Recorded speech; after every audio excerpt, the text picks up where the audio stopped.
నమస్కారం ఘంటారావానికి స్వాగతం. ముందుగా ప్రధానాంశాలు.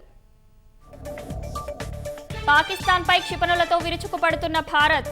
8 సైనిక స్థావరాలను లక్ష్యంగా చేసుకొని దాడులు.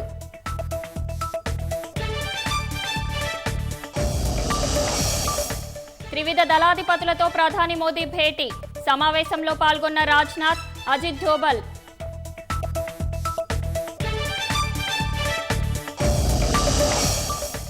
ఆపరేషన్ సింధూర్లో మౌలానా మసూద్ బావమరుదులు హతం.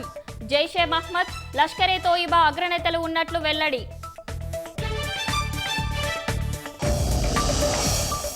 ఉద్రిక్తతల తగ్గింపునకు సిద్ధమన్న పాకిస్తాన్.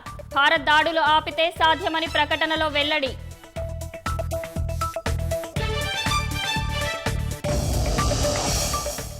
జాతీయ రక్షణ నిధికి స్పీకర్ అయ్యన్న పాత్రుడు విరాళం. 1 నెల వేతనం 2,17,000 సైన్యానికి అందజేత.